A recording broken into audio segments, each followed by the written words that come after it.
Everything is personal right here. Everything is personal right here. Ladies and gentlemen, boys and girls, welcome to another episode of Everything is Personal. Today, I have really dear friends of mine on. It's the band called Hotbox. Welcome to the show. Well, I have so many questions for you guys. And I know we met personally. We had great conversations, but I never asked you a lot of questions about your band in general. So I want to start with that in mind. How did you guys come up with the name Hotbox? Well, this is a question that like everybody asking us. Well, at Hotbox, the band started like way before. We have a different like lineup in the band, and a lot of been changed, and we kind of start all over again. The name Hotbox became because me and the bassist like originally used to hotbox in my room as kids. But can you explain to people what that means? I know what it means, but just can you explain to people what Hotbox means in case they don't know? Yeah, basically it's smoking in a closed car or like a room and getting like double high from the smoke inside of it. Yeah. Like it's a double effect of getting high. Exactly. So basically we used to do it. It was like more than just like a cool name than just like really we thought about it when we started. Now we have a lot of different definitions, and we, as the band evolved, we actually got like to the point we have a meaning for the name. But it started just like us. We wanted something that sounds cool and looks good, and basically we did it. Yeah. I'm going to try to see if I can frame this question in this way. What is it like to be an independent band in LA? And maybe for people, they can define what independent band means. Is it a band that's not signed to a major label? And what are some of the pitfalls of being an independent band in the LA area? Well, being an independent band, it means that you're doing almost everything for your band by yourself. Yeah. That means that you're not just an artist. That means that you're also the manager of the band, the booker, the PR manager, the tour manager. Everything you're doing by yourself, and it's pretty hard work, because if you don't know that, like if you don't know the work, if you don't know the job, it could be a problematic process. So also we need to say we were independent band back in Israel too. So for us coming into LA after we had experience and years of experience in Israel, it's not like we're starting all over from the point of view of like we play small venues again. We starting from the bottom and we need to raise our name to the top. But we do have the experience we had in Israel. So in Israel you can't basically tour because the country's so small. And if you play a show in Tel Aviv, like most of the people will come from different cities to see you because it's a small country. Here it's different. We never toured before. I mean, like we had a tour, but we have a tour manager, and it was like a small tour in Europe back in the days in 2015. We didn't do much. We just paid a guy and he did everything. Now when we start touring, it's basically everything. We sit down and we book the shows. We are renting the car. We're renting the places we sleep in. We're doing a budget. We're calculating everything for the last penny to know that how everything is going. And it's just before the tour. Then on the tour, you're driving, you're doing basically everything. You're selling your merch. But as much as it's hard, also it's like really, really teaching process, which I really love. I mean, like sometimes, yeah, I have those days when you're like, oh, fuck this shit. But most of the time, it's like you're learning so much. Like instead of being just a musician, like Danny said, you suddenly all of that. Yeah, it's a big responsibility. Yeah, and if you're really down to do it, like really down to do it, like with no limits and like all in or nothing, it's a good thing to start learning as fast as possible. Yeah, I think I should have started with this question, but it didn't connect with me. Who are all the members of the band? Like introduce the members of the band and sort of what everybody does. I'm the singer. My name is Danny. I'm the drummer. I'm Skinny, and we have Flip. He's the guitar player. Unfortunately, he couldn't be here today, but yeah, we used to be a 4-piece band, We had our bassist, his name is Six. We give a big shout out to him to every fucking interview we have.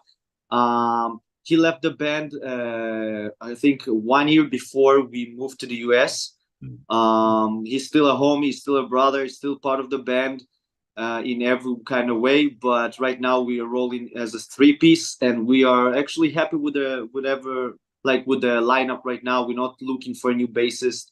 It's a big, for us it's family first, so we live together, as you know, and we don't want to just take a musician. We need somebody who's part of the family. We never found somebody, because replacing brothers is not our thing, basically. So we stayed as a 3-piece and just keep on going like that. So you mentioned you grew up in Israel. Where specifically, and how did you all meet?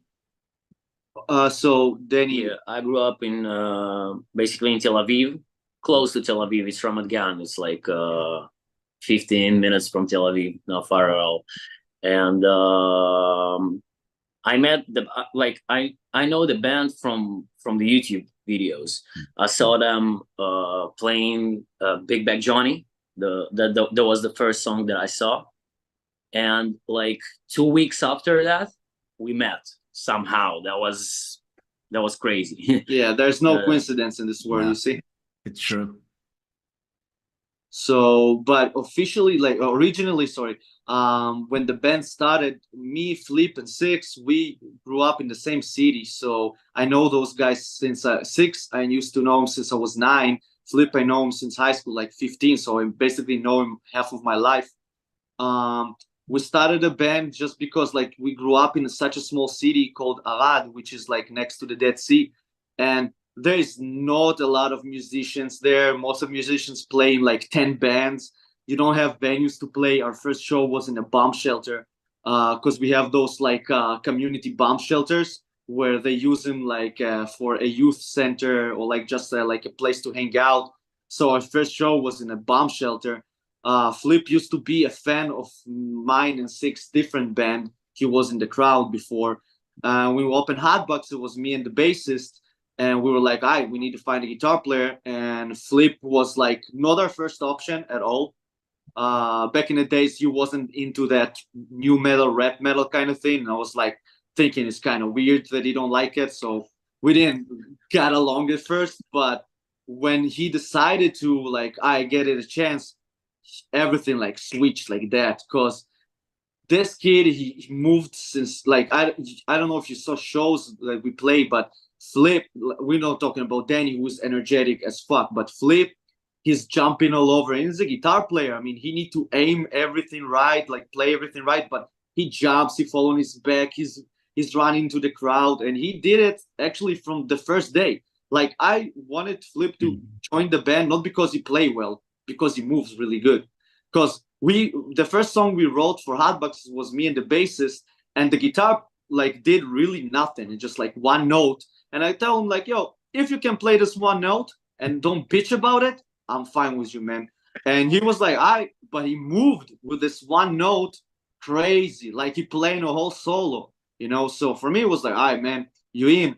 And I remember we had this one conversation with me and Six like told me, I'm not sure if his fit like is the right fit. And I was like, yo, let him couple of months, man. He was the best, like he will be the best, like, decision we will ever make. And till this day, I think it was like the best decision I ever made, that I actually was like, nah, man, I'm so sure for this kid. He's like something else. Yeah, because I mean, you have to have stage presence. Like I go to shows all the time, and we were at a show at the Forum last week. I'm not going to mention the band, but they sounded really good. But after a while, it got boring because there's no movement, none of that energy. You have to exchange that energy with the crowd. And, you guys are super energetic and, flipping and running and all that stuff. There's a connection and exchange of that energy with the crowd. So I agree with you. It's super important.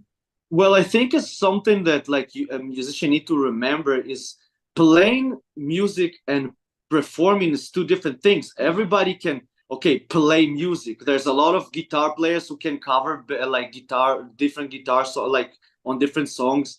But performing is a whole different thing. When we used to do like shows in Israel, we didn't thought about only, okay, what the song's gonna be like. No, man, we're thinking from the clothes we're wearing to what extra gonna happen into the show, how the stage gonna look like, and what the moments we doing some specific things, like the last show we did in Israel, like our last headline. Yeah, what's happened between the songs and Yeah. stuff like that, so you don't have that like uncomfortable silence and all the stuff. So Right. we basically working a lot on the live shows, because it's a pretty much a different art than the music. Like you need to get it right like every time. Well, And you guys specifically created a certain look for yourselves and then Yeah. a certain stage presence. So I have so many questions, but I'm like, because if people can't see you guys, you're wearing masks and you're covered up. How did you come up with sort of, this is the look that we want to go with and sort of our stage show? well, we're not selling faces, first of all. We're selling personality.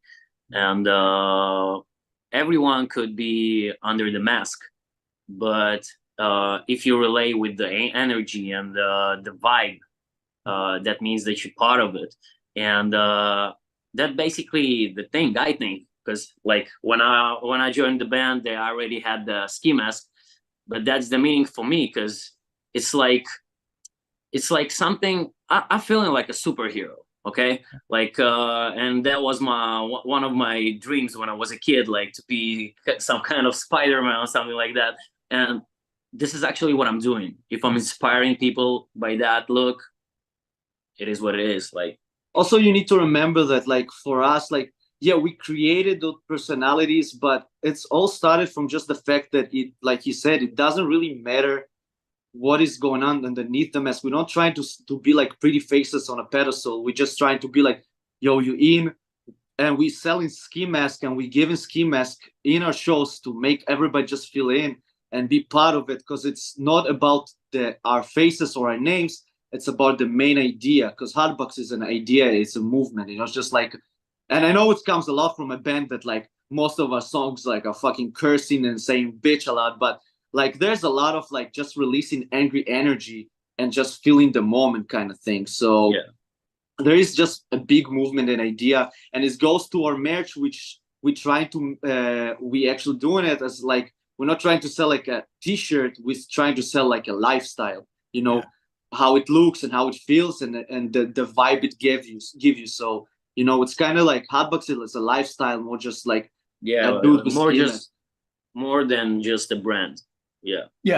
It seems to me that you guys are also, you have a sense of community. So the people that are following you, they're starting to create this energy and build a community, and they're connected to your music, they're connected to your vibe, and then communicating to other people, bringing them into the community so they can actually be a part of that and exchange that energy. So I definitely see that as a whole vibe. Going into like, how were you first introduced to music individually? And whoever wants to go first, what was your first like memories of? Did you have a musical household? Were your parents into it? How were you first introduced to music in the first place? Well, I always like since I was a kid, like my grandma used to take me to vocals lessons and stuff like that. And music was always around me, but that wasn't the first thing that I actually did when I was a kid. I was a sportsman. I used to be a gymnast. That's why all the backflips coming on the stage and all this stuff. And basically, my dream was to get to the Olympics and not on a big stages. But the music was always around me since I was a little kid. I remember myself playing with the cassette tape, and I had the moment from the cassette tape to the digital music. So I started live, and it was like always part of my life, because every emotion, hard emotion that I remember myself suffering or something like that, that was always with the music. And I kind of relate to this. So yeah, this is, I think that's the answer. For me, it started like I'm coming from like a Soviet family, and like it might be just like Soviet music, which I don't like at all. I used to have a Walkman with all cassettes that like my father gave me, but it was like Russian songs. I was like, ah, I don't fuck with that. It started kind of when my sister started learning bass, and she was like the one who introduced me to metal, basically. Of course, when I was a kid, I watched MTV, and back in those days, MTV actually was a music television, and they put like Limp Bizkit and Eminem and Korn, so it's kind of cool. But my sister started listening to like Slipknot, System of a Down, Korn, Limp Bizkit, Nirvana, and I was like, at first I fucking hated it. I was like, what are you doing? This loudy noise. But it's keep on playing in my house all the time, and I was like, no, I kind of fucking dig it.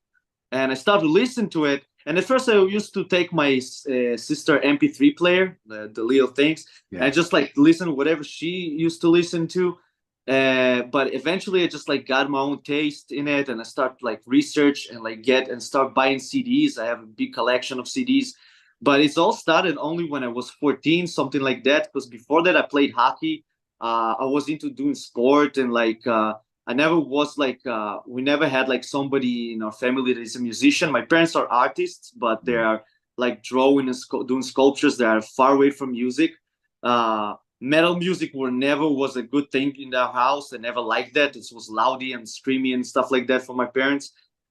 But I remember I really got into playing on drums just a random day when I heard that like, a lot of people like looking for drummer. I was like, you know what? I want to be a drummer out of nowhere. And I went to work in a factory when I was 14 and bought me a drum set and started learning drums.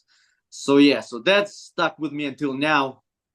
But basically it was, from listening to whatever my sister started and like just getting into it. And like suddenly all my friends started listening to metal in high school. We used to go around the halls with with a big bookstore, like and listen to like boombox and listen to System of a Down, and everybody look at us weird and shit. But we were in a small town. You just you are a freak when you listen to metal. We used to fight a lot because of it, but it just became a way of life for us.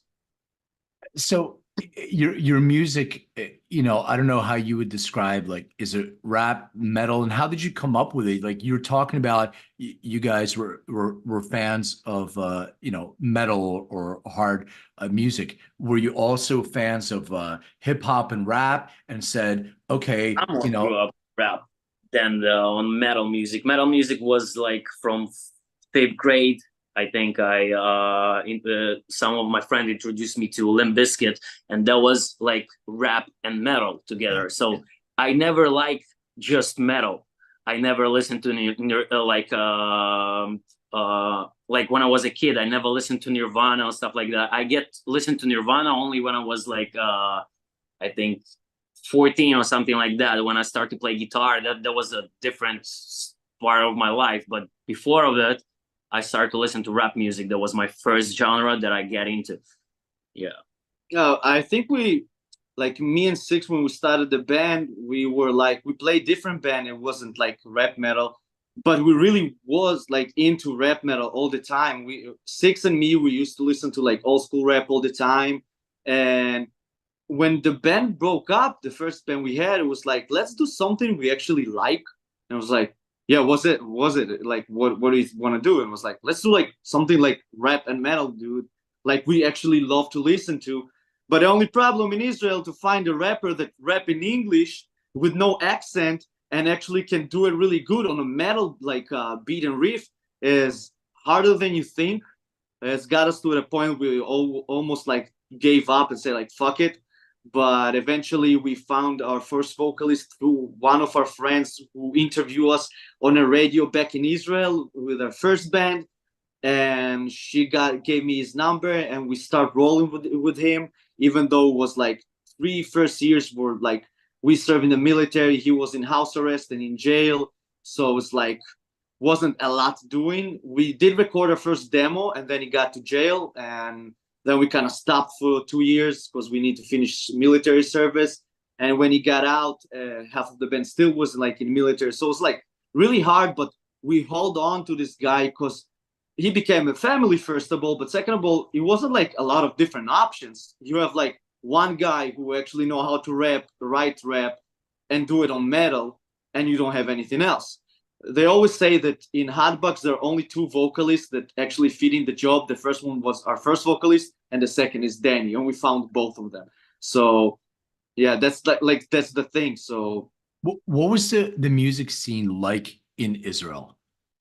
well, the metal scene right now is getting bigger and bigger and better and better. Yeah. A lot of small bands that only started have a unique and good sound, and the bigger bands have always keeping it like going and They're putting always growing shows. up, Yeah, They're always everybody trying to put a better show than the other, not as a competition, more than just like let's like take it to the next level, and everybody looking at each other and trying to take it to the next level. Right now they had a big solo show for one of the bands in Israel called Shredded. They did a huge show. They one yeah, of it the was biggest 15 band. years university. Yeah, university. Yeah. So Yeah, big shout out. so I mean, like the music scene for the metal part is just growing. Also the rap, but again, in Israel, most of rappers rapping in Hebrew, not in Yeah. English. At least the big one. But again, I mean, like it used to be more like Mediterranean kind of music, which called Mizrahi. I don't know how you call it like in English. But right now, like mainstream getting some hip hop, metal will. I don't think is gonna be mainstream in the like at least in the next 10 years in Israel, because the metal scene compared to other scenes are smaller than everything else. Because in hip hop you have much more. Because again, it's hip hop in Hebrew with an Israeli touch. So most of the like successful rappers are giving it like Israeli touch to the hip hop. It's not like American hip hop. Yeah, you have a touch of like Middle Eastern sort Yeah, of yeah. sounds to that. So a lot of people that not even into hip hop will listen to it. It's like Yeah. become a little bit of mainstream. In metal, we don't really have it. They doing like such a good music that you can compare to any bigger band in the whole world, and they're doing it really well. But it's not talking to most of the population in Israel. It's talking to the metalheads. But the good thing, you see more and more kids coming to shows, more and more parents with their kids coming to shows. So it is starting to grow. It is bigger than like 10 years ago. And it's a happy thing. And also you see the crossover with the other genres. So you can see on the metal live shows sometimes they bring some rappers and doing stuff together, even if it's in Hebrew. Yeah, but it's working, and the scene is growing up and getting bigger. Yeah, I like it. Yeah, even us, like when we did our last show, headline show in Israel, we brought like Pellet, which is a huge rapper in Israel, to do 2 songs. We did Break Stuff cover, but we did it with his lyrics in Hebrew on the track. And we did one of his tracks with our style. So it's like there is a crossover. There is a lot of people who fucking with each other about like they dig in stuff from different genres. But again, I think metal like kind of stays in its own borders because it's a different kind of thing that not everybody can relate. Specifically in Israel, when we're talking about like a Middle East kind of country. Yeah. What's your musical process? Like, do you come up with a bass line? Do you have lyrics first? Do you have an idea for a song? Like, or is it different every single time? Like, what's the process? It's kind of different every single time, because sometimes I have some ideas started from lyrics, and then we became with the instrumental and mixing it together. Sometimes Flip coming with some ideas with the guitars, and and then I put in some lyrics on it, or melody with vocals, and then we came with some ideas like how we continue with this shit. And sometimes Skinny just give us some subject to write on, and then things happens. It's always different. Yeah, we also work with our homie Bogdan, which is like a beat maker, and sometimes just like we giving him a main idea and tell him like this is our idea. He started to do the beat, and we put guitars and drums on it and lyrics on it. So it's really different. The first album, not the EP, but the album, it was like basically jamming a lot in the room. Wow. And just whatever comes and we start working on. Today the process is different, also because I think we moved from like a different country, and we don't have all with that we have there. There we have like studio time, that we have plenty of studio time. Right now, we are busting our asses working to get everything together. We are still new in the United States. It's less than a year. We're getting our stuff together here while we're working on music nonstop. I mean, like, it's not like we just moved and we're like, okay, let's take care of ourselves first and then start the music. No, it's like in the first month we moved, we already play shows. On the first third day.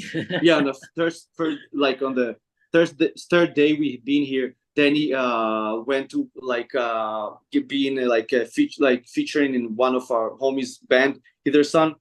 He just like did one song with them live. And then in the middle of the month, we had already our first show in the Whiskey A Go Go. And since then, we just like, we play a couple of shows. We stopped a little bit to organize stuff, to really get like an apartment, because we lived in a motel before. Yeah. And then like after like 2 or 3 months, we start like do a couple of shows, tours. And then we did our own tour. We played like 2 huge festivals. And right now working on new music with a big producer, and waiting for tour dates from our booker. And there's a lot going on while we also working at least 12 hours a day sometimes. Yeah. Is it important in the US to sort of build, because you're an independent band, to start building like a social media following, and a community? And is your goal to do that and then have a label kind of see you and maybe offer you or assign you? Or is it more or less, we're going to build our own community, we're going to record our own music, and you're recording now and putting it out independently and sort of create a following and a wave that way? I think we'll do whatever doing the best for the band kind of thing, because we ain't gonna sign any contract. It's not about signing a contract, it's about signing the right contract. Yeah. We are working on social media, and because like it is like sometimes it's a budget thing, which we are not putting in a social media right now, because we have a lot of different stuff to put our budget on. We're playing a lot of shows, which help to like grow our fan base organically, but sometimes organically is much better than just a commercial you get on Instagram. It's like somebody shoving to your face. We actually play and communicate it like with our fan base. And sometimes it's small shows, but you get those like couple of people that will follow you no matter what, and it's enough for us. Yeah, we have a lot of people who came again and again to our shows in LA. A lot of them, like, yeah, and they didn't knew us before. Like the first show they saw us, because the thing is, you are nobody here again. Like you, where we were in Israel and we started, you are nobody. You need to build your name, and yeah, it's cool, and it's maybe even like sometimes will be smarter to invest money and promote it to like specific cities and locations, and then do a show. But I think there's nothing more true and real than just go there and play. You know, make your dirty like hands dirty and like just work and connect with people and start just being part of the scene, because it's important. A lot of people asking us, like, when we have those 2 festivals we play, they ask like, why are you playing those underground shows, man? You have those huge festivals. So it's important to understand that for us, playing in front of 10 people or playing in front of like hundreds of people or thousands of people, it's really doesn't matter, as long as we always just keep moving forward and getting connected to more and more people. Because I give you an example, we play in Phoenix, really small show. One of the 3-6 Mafia guys were there, like the management, and he got us a show on like on October to play in the 7020 in the production they do. So like it's important to understand, it's like putting a seed in the ground. At the first time you water in it, you give it water, you don't see anything, but it doesn't matter. It doesn't mean it's not growing. You know, you building a foundation underneath the ground that soon or later you will see everything. But you have to keep grinding and doing it. Because a lot of bands are like, wow, look at you, you're playing like such a small show. Why do you do it? I mean, like, there's such, like, I don't need to explain to people that asking us why we're doing it. They just don't understand the game. Like, being there, out there, and connecting, even with 20 people at first, that's what make you connect with thousands of people. Yeah, 100%. And I mean, it goes, first of all, when you're a live band and you have that energy, people need to see it live. It's one thing to listen to a recording, but when you connect to the energy that you guys put out, it's a whole different scene and a whole different universe. And you have a lot of bands. I mean, there's a lot of bands that came before you that went through the same cycle. You know, so I'll give you guys an example, like Guns N' Roses. So Axl and Slash used to work at Tower Records on Sunset. They used to live in their van and they used to play anywhere. They'd go across the street and play the Whiskey or play at the Roxy or whatever. I don't think Viper was around back then, but that's how you start. And even if there's 5 people, when they see you live, it's different. And there's other bands. There are studio bands. They're musicians and they play and they record and they take their 24 tracks and do all that stuff. When you get them live, you're seeing a different type of band. And I think it's very important for people who are listening to this to understand that you guys have a certain energy that you bring. And you're right. Every single time that you play a show, you learn from that experience. You get better and better and better. So I definitely respect. It's hard work for sure, but I think it's the best way for you guys to be exposed.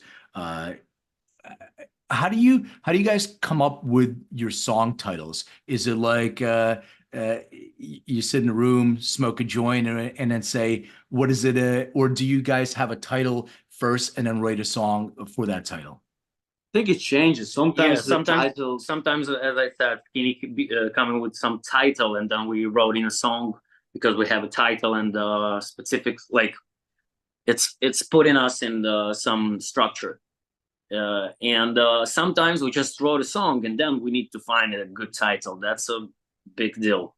Yeah, sometimes it's even harder to find a name for a song after you wrote it. Yeah.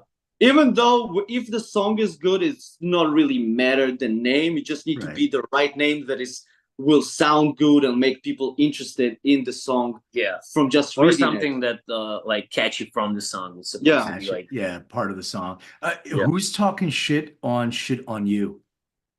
Who talking shit on us? No. The song "Shit," isn't it right? If I remember correctly, "Shit on You" is one of your songs. And there's somebody that's talking, and I'm just curious. I was listening to your music.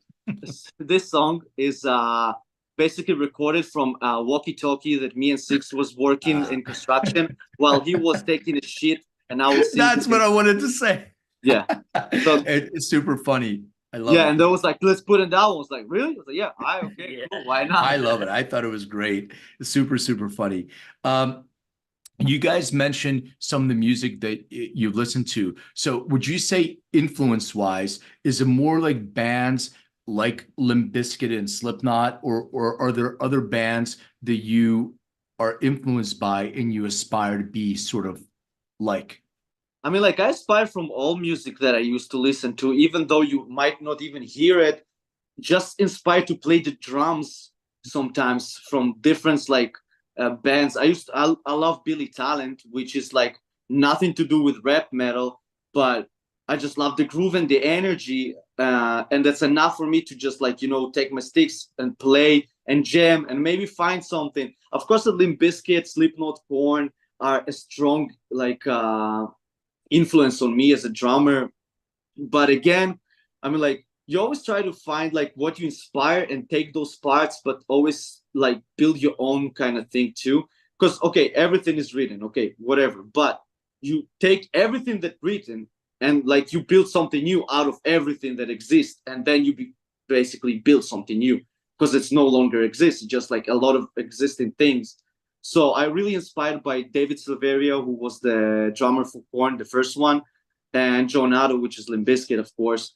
For me in general, I'm not listening only to the drummer in music. I'm listening a lot for the vocals, the lyrics, like the guitar. Sometimes I'll be like, I don't like the drumming so much, but I fuck with the guitar riff, and I'm like, yo, Flip, like, check this shit out, man. And for me, it's making the whole song, even though the drums are not the most important part for me. Because I think it's like, when I look at it, we are musicians, but I'm looking at it as like we artists, It's not only about like my part of the band, which is the drums. No, it's like the whole like art itself. For me, being in a band is not about being a musician, it's about being an artist. Yeah, so makes sense. Well, when you guys mentioned military service, so a lot of the Israelis that I know, they after military service, they go on a trip somewhere and backpack or end up in Goa or anything like that. Did you guys do anything like that? Nah, I toured. I did our first tour as my trip. I never wanted to go around the world if it's not about the music. I tell you the truth. Like my biggest dream, one of my biggest dreams as a kid was like that the music will take me to like places, and it actually did.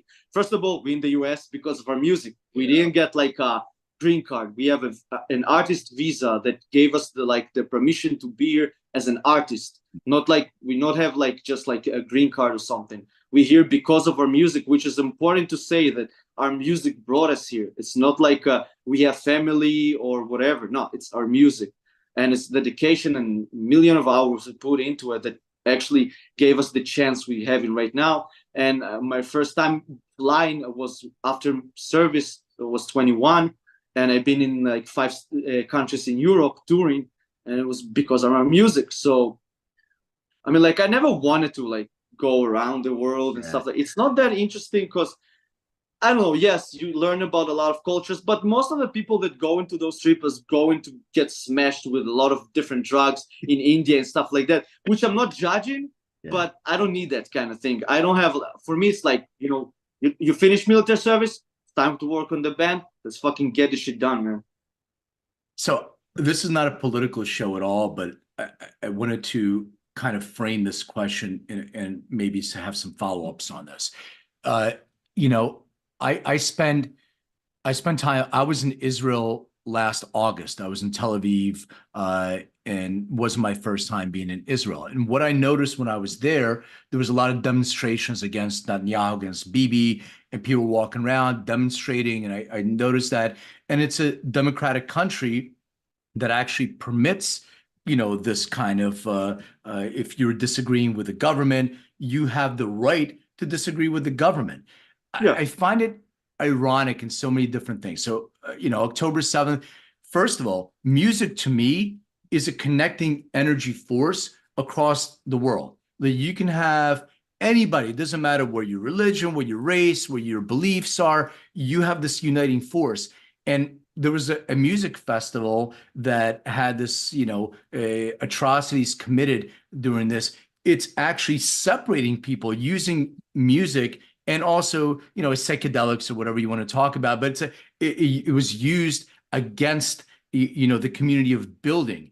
So I'm curious about a couple things. Number one, I find it, like I said, ironic that the thing that connects was actually used to try to divide, and the world is actually divisive based on something that is used to connect. So I wanted to get a couple opinions from you guys. Do you feel, being a band from Israel, are you seeing any backlash going on now? Let me start with that question first, and we can do some follow-ups. Yeah, well, as being from Israel, which we are not embarrassed at all, and we always will say we're from Israel, but there's like a really important thing to like we have to establish here. Being from Israel, for a lot of Israelis, doesn't mean we agree with the government. No, we're not like pro-Palestine and stuff like that. No, but we are. A lot of people in Israel do not agree with the government, and it's fine. I mean, like, this is the democratic state and everything. So it's really important that we are proud of our people, as like, you know, we have families and homies and like sisters and brothers there, and we love them, and we will never change it, no matter what the world will say to us. And like, who some random facts they wrote on like internet or TikTok. We are proud from being from Israel. Doesn't mean that we agree with our government. Like, we are human beings and we have our own opinions, which we're not trying to put to the music because we're not a political band. We are here to connect people, and we are not like promoting hate and nothing. But I mean, again, we are not agreeing with a lot of things our government doing, and a lot of the people in Israel the same. But being from Israel, even here in LA, which was like kind of funny, that is also, you know, a democratic state, there's bands, clubs, and promoters who don't want to work with us. That's fine. I mean, like, for us, it's like, doesn't really matter, because look, there's like, let's say 500 clubs in LA, okay? So 250 don't gonna work with me. I'm gonna work with the 250 the other that gonna work with me, you know? Always try to find the bright side of situation, because look, the war's gonna go and something else will come up and the people will forget about it. Just keep moving, you know? So, okay, people hate Jews. Dude, people hated Jews since the beginning of time. It's not new. People waking up too fucking late for this fucking news. Yeah. And just right now, they have the opportunity to say it because there's a hype and a movement about it. Yeah. And like you see people all around the world, they like trends. So they go and do the trend. So now people hating, so they hating Jews or Israel. Tomorrow it's going to be Germany and whatever. It doesn't really matter. It just keep on moving. I just find the reason why I brought up like my story is because you just said it, you're allowed to disagree and you can go and walk the streets and protest in disagreeing with the government, and you're allowed to do that. But you cannot do that same thing in Gaza, in West Bank, or Lebanon, and Jordan. You can't do that. And this is what I just don't understand. And by the way, absolutely, I agree with you with the Jew hating, and I agree with you. I was born in Lithuania, in the Soviet Union. And my parents, I came when I was 7 years old to the United States. My parents escaped persecution from the Soviet Union. When I came to the United States, everybody called me Russian. We were the enemy of the state. It was Russian. I'm like, first of all, I'm not Russian. I'm Lithuanian, but whatever. I'm Jewish. But it didn't even connect with them. You're right about this was this trend. And this is we came in 1979, 1980, when the US boycotted the Moscow Olympics. So it was really, you are the enemy of the state. Yeah. But they don't understand that we got out of that because they were the enemy of me. So you're right about all this sort of notion of trend. And I find it really ironic, once again, that it's music. Music is this connecting force. And I see, and people that I talk to, it doesn't matter what the religion is, leaving religion aside, but where they're from,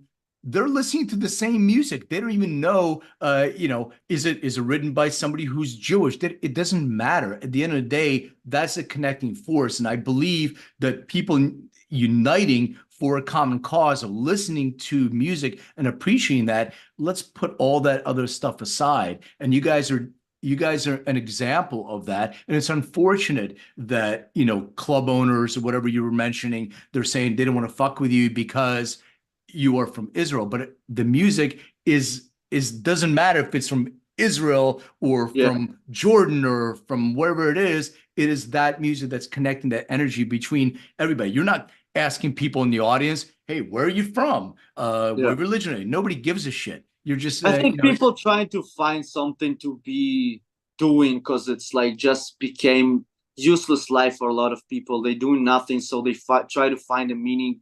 And it's the easiest thing is to hate people. That's the easiest thing, because loving people is much harder.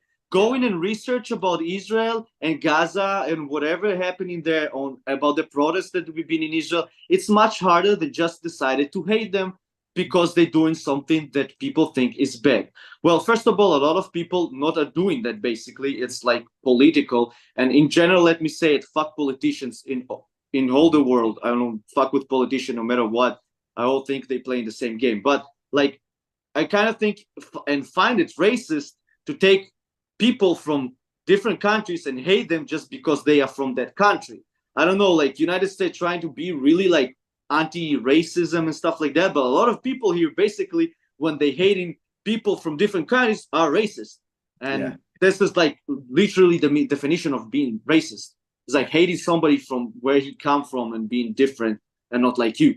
But the funny thing is, the people that are already different, like the LGBTQ plus communities, they're already different. They're already persecuted for being different. They're actually projecting their own hate that they received onto somebody else, which you're absolutely right. Instead of loving people for individuals who they are, you point out and put them into a box in a category. Well, you're not like us. You're not like us. So, Kendrick keeps saying in his songs anyway. Separation wise. Again, human gonna be humans. It was the same in all time in history. It's not look like we changing too much. We are happy to be in the United States. When a lot of people like telling us like fuck the United States, well, maybe in the government way you don't like it, fine, but people don't understand how much opportunity they have here. we left everything behind us, our families, our everything, our brothers, our sisters, our money, everything we had to move here. They just need to explain you how much opportunity you have here, that people from different countries need to leave everything to move here just because they have one chance here. So we appreciate and loving here, being here. We love the people surrounding us, and we just happy to be in the United States in general. We met so many people, amazing people, from playing shows and like doing the tour, that nothing close to whatever you see on the news. It's like loving and like supporting and going to shows and fucking with our music and like taking photos with us and like staying in touch on Instagram as a fan base, just becoming a family and stuff. So it's important to understand also that a lot of what you see on the news, it's not like, not everybody hating us, okay, or hating Jews or hating Israel. That's specifically what the news is projecting to people. Yeah. You're absolutely right. And news is no longer news. It's an editorial that actually repeats over and over through an algorithm of the things that you believe in. So they're feeding you belief. You can listen to the same story on CNN and Fox, and there will be completely different ways that they project that story. Same thing with social media. If you have hateful beliefs, where you're going to keep getting those stories fed to you, you're not going to get the opposite. So that's exactly it's an adding program, and you get a lot of ads basically. Exactly. So what is like your ultimate dream for the band? Like if you were saying, you have a dream and then you have goals to be able to meet that, what would be the ultimate dream? It's funny, we start working with management right now, and it's funny that they asking us the same questions and I need to answer. I spend like 2 hours answering this, but in general, for me, my goal, like my biggest goal for the band is being like the same size of Metallica. Yeah, be one of the greatest. Yeah. Be remembered for generations as somebody who did something else, that they moved from a different country and they lived together, and they took like a tuna can and split it for 4 just to eat with the dog, kind of thing. This kind of, but it became a culture. That's what we try to say. Like, listen to Metallica, it's already a culture in some way. So I want to become a culture to next generations. You want to leave a legacy so people understand. That's why also our first album called Legacy, basically. That's exactly the connection to it. Let me ask you guys a question, like, because you'd brought up Hotbox, so there's a connection to weed, to cannabis, in the name of your band. Like, have you ever thought and considered, maybe doing, tours and shows related to cannabis? Like maybe Cypress Hill has, a smoke out, all these different things, or is that something that you want to kind of distance yourself from? I think, first of all, putting all smoking weed aside, we want to tour Cypress Hill no matter what. Yeah, right. Like, it have nothing to do with that. We saw them live in the Sonic Temple, and we talked with them a little bit, and it's basically, we used to listen to Cypress Hill when we were kids, so it doesn't have. By the way, Be Real was a guest on my show. And yes, I know. Yeah, so I hung out with Be Real in 1990, 91 at the MTV Spring Break. And they say weed kills brain cells, but I'll tell you, he remembered the whole thing. So did I. So I'll tell you, I don't think it's true. No, I guess it's not true. Yeah, but I mean, like, in the band, we not big smokers anymore. I mean, like, I stopped with alcohol and weed and everything else 7 years ago. He's a big smoker. I do think it's part of the band in somehow. Flip right now, we stay focused in his grind and he's like stuck with it for right now. We have always wanted to do those things since the beginning of the band. I think it's have nothing to do with the fact if I smoke or not. I think in general, smoking is, at least cannabis, is like part of the band, at least part of that. We're not promoting it because it's not like the main thing and shit like that. And it's not even like being 20%, but of course we would like to play in festivals or tours that like being part of it, because it's a whole culture now. It's when I used to smoke weed, in Israel, it was like only junkies. Like they used to call you fucking drug addict for smoking weed. Yeah. But it was like, what, you fucking junkie? What you smoke there? I was like, what the fuck are you talking about? So, because I also came from a small city, you need to remember, in the middle of buttfuck nowhere. So when I stopped, it's became a whole culture of smoking in Israel now. You know, so it's funny. But again, I'm not against it. The band, part of the band is smoking, and of course we will love to take part of those tours and festivals. But it's have nothing to do with because of the weed thing. It's just because we love to play shows, and you know, we love to play music live in festivals and tours, and play with Cypress Hill and big different bands. It's not because of weed, it's because of who they are for us, you know. Yeah, it's funny because my parents, coming from the old Soviet Union, like you, weed, I mean, that's the same thing as heroin. Yeah. But Israel, and now my parents actually consume products like my company makes and all that stuff, but Israel was like on the forefront of all the medical research with the plant. So if you're talking about, oh, you're a drug addict, you're all this, but then you actually are cultivating and creating products to help people with their ailments in the same place. So that must have blown people's minds from the old country. Nah, for all Soviet Union people, it was like taking meth or something. You know, it's still in Russia. If they catch you with with weed, you can get like 10 years in jail. Brittany Griner, she was Yeah, if you're gonna in jail. There you go. If you're gonna stab someone, you're gonna get just 7. It's ridiculous. Okay, that's ridiculous. Like, crazy. Do you guys perform in different languages? Do you rap in different languages too, or just English at this point? As the band, no, we're doing only English. It's the beginning of time of like the band. Yeah, but I used to rap in Russian. Yeah? Yeah, and Hebrew too. Yeah, I used to rap in Russian, Hebrew. That was the first language that I used to rap. English, that's the last language I'm speaking, and the last language I'm doing music in. So I know you guys have management now and stuff, but what are some of the ways that you can get yourselves out there even more?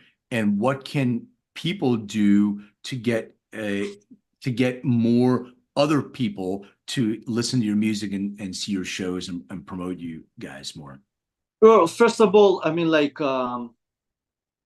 we put in a plan right now for the next year and the next years, basically, because we are right now already here and we start playing shows and we kind of got our life together here.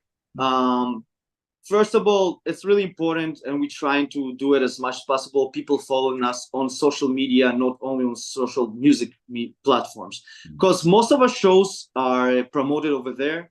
We publish everything. We try to do really interesting content too, so the audience have something to fuck with while we just like doing tours and shit like that, and they can see us. Second of all, listen to the music and share it with everybody, like as a listener or a fan. Is the most big thing. And every time we even sell shirts, like merch, we giving like percentage off on merch for people that following us. And the reason is basically we're trying to build a family and a community here right now, a fan base, call it how you want it. And for us, it's much more important for people to come to our shows and follow us than just like buying a t-shirt and never listen to us again. It's like, we're not, of course there's the money thing and you're doing the music and you got going to that level when you left everything behind. So there is a money thing. You want to be successful and you want to earn money from music, of course. But it's not only about the money. It's about building that like thing that, you know, foundation that will never break down, like a whole community of people that fuck with Hotbox and wearing ski masks. And there's a long way to the top, like, because we gave you a really far away like a goal. We've been like being the next generation Metallica is a big thing. But I mean, like, it starts from recording new music right now that we are working on, promoting it in the right way, pitching it to labels, even though it doesn't mean that we're gonna sign with every label, and start playing as much shows and tours with the new music and the old music as possible, starting promoting it and start doing new video clips, putting budget for promotion, of course, and reaching out as much as possible to everything that can put us out there. Yeah. So you guys are fans of music too. Do you remember the very first concert that you attended? Oh my God. I remember the first concert that changed my life, kind of thing. Okay. It was Ozfest in Israel. Oh, It was yeah. the first time that they brought Ozfest to Israel, and I think the last time because they're not gonna bring it again. Yeah. In 2010, they brought Korn, Ozzy Osbourne, and Soulfly and Bet Sefer, which is a Israeli band, playing the main stage. And seeing Korn live, which I'm a huge Korn fan, Yeah. just changed my life, like forever. I think it's like I got into Korn so much after that. I bought every CD they had, and it was like 2010, so I was like 20 years behind, something Yeah. like that. Yeah, but still, it was like because I was only like 16 in 2010, Yeah. something like that. So it was like it just changed my life, and seeing them live after listening to the music, and I standing there like going through their bio and everything and reading about them, understanding that basically they are no different than me and everything is possible. They moved from Bakersfield to LA. Yeah. Hey, I'm in LA, baby. What's up? That's You it. know, I mean, like it's just like bunch of homies that just like did whatever they did and like became major big. And I never saw it from then on. And I understood like everything is kind of possible. It doesn't really matter. Love it. Yeah. Danny, you Well, remember? my aunt took me to some pop concert of her. His name is Dima Bilan. All right, he's a Right, Russian guy. Yeah. a Russian pop artist, pretty gay. But when I saw the show, he had like a crew of breakdancers on a stage. Like imagine I was like 6 years old, something like that. Yeah. And I saw them dancing for the whole show, and I'm kind of calling it "kill the beat" Yeah. thing. When you're doing stuff on the beat, and it was so magical that I don't remember the whole concert at all, except the dancing parts. Wow. So, and since then, I think I took a lot of things from my imagination that what I remember from that show, and I'm putting it in my shows now. So basically, that was a big live inspiration for me. Like, Yeah, that I can definitely see the relation between that and your live shows, movement and yeah, and flipping and all that stuff. All right, so this is a question I ask my guests for the next year. You can only listen to 5 albums. And I know this changes because it changes for me, but it's just a moment in time for now. You don't have to mention the name of the album. You can say a Korn album, you know, if you don't remember the name. But whoever wants to go first, 5 albums for the next year. I'll go first. So let's say Deftones, Around the Fur. That's the first one. Bring Me the Horizon. That's the Spirit. That's the second one. Illmatic, Nas. As the third one. I got something good. Prodigy. Prodigy, the album with the crab. I don't remember the name. Yeah, it's Laid to Land or something like that. And yeah. One last one. It's a hard one. What I want is,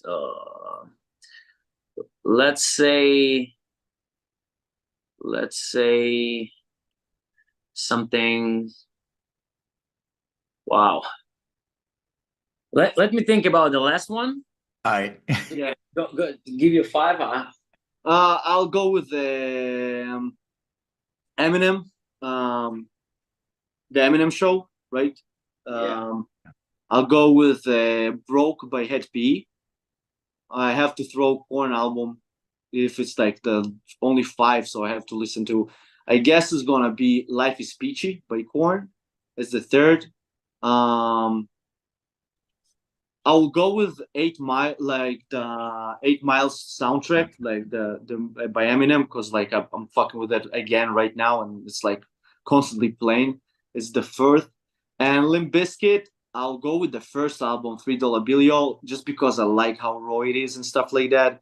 Before they just got a little bit cleaner, it's just an album that I fuck with for a lot of years since I listened to Limp Bizkit. So this is my 5. My fifth, it's MGK Hotel Diablo. Really good one. All right. So final bonus question. Please describe what your room looked like growing up. A mess. Oh my god. Actually, it's funny, but we used to practice in my room. So my room was actually like, I know it's not helping and stuff, but you know how they put eggs like cardboards on the wall. Yeah. So I thought it's gonna help. It didn't help.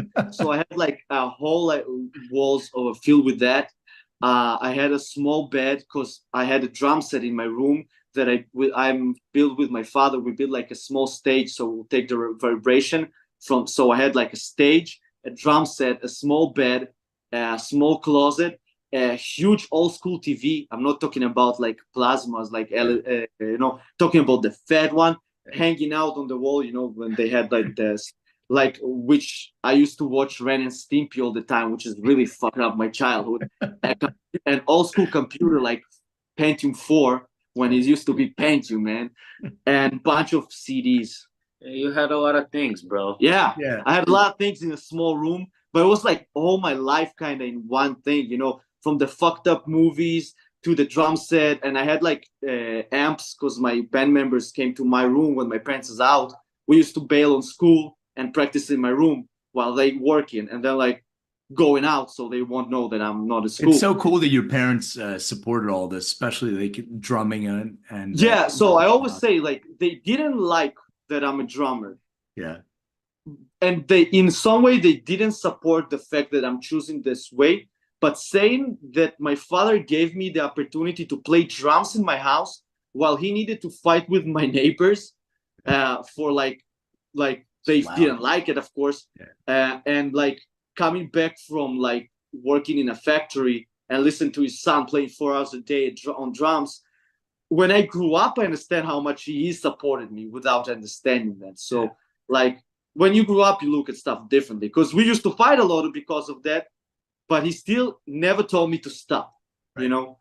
So I do appreciate a lot of things he did, but from the music thing, I know they didn't like that I chose to like take the music to this kind of thing and take it like for my lifestyle and putting it all in. But I know that they gave me the opportunity, which it's enough. Very cool. Yeah. Well, I had a really, really small room. Like you barely can move over there. Like it was one small bed, and it's even not a table. How you say it? Like this? How you call this? It was like a stool, a booth. Yeah, like a kind of a small shelf. Yeah. Okay, that I put a computer on, and I had all my walls in the room was like covered by tags and graffiti and some posters, and Who were the posters? Do you remember? that was just I ask always that my mom went to Ukraine and come back. I asked her to bring me a lot of posters and stuff. So it was kind of weird because I had the poster of Keys and a poster of Justin Timberlake, and you know that was a lot of different stuff, just because I thought it's cool, not because I used to listen to music even. But yeah. Cool. Guys, where can people engage with you? Where can people find out more about Hotbox, your tour schedules, anything else, whatever you want to share? So Instagram, Hotbox Band, Spotify, Facebook. We do publish in Facebook the same stuff we publish in Instagram. Instagram is a better, much platform to follow us because we're much more active with the stories. Follow us on every platform. Yeah. What do we have more? We have TikTok, which we need to put an upgrade, so we're working on it. YouTube, subscribe to our YouTube channel, all our videos are there. We are doing all DIY videos, and they are fucking great. If you don't know them, go check them out. Apple Music, Deezer, Bandcamp, Amazon Music, whatever you want, name it, we are there basically. The best ones, of course, are the mains, which Spotify and like YouTube and Apple Music for the music. Also, we have a merch store, so you can check it. We have the link tree. Yeah, everything over there. So basically. make sure you just follow us on Instagram and hit the link tree. Then Yeah. you're gonna get everything. You have a bio, click it, and go from there. Hey guys, I want to thank you so much for your time. I know you guys are busy with everything, so thank you for being on. I really appreciate it. It was great. I had a great time. Thank you. Thank you for having us. It That was a pleasure. great conversation. Thank you so Appreciate it. much. All right, love you guys.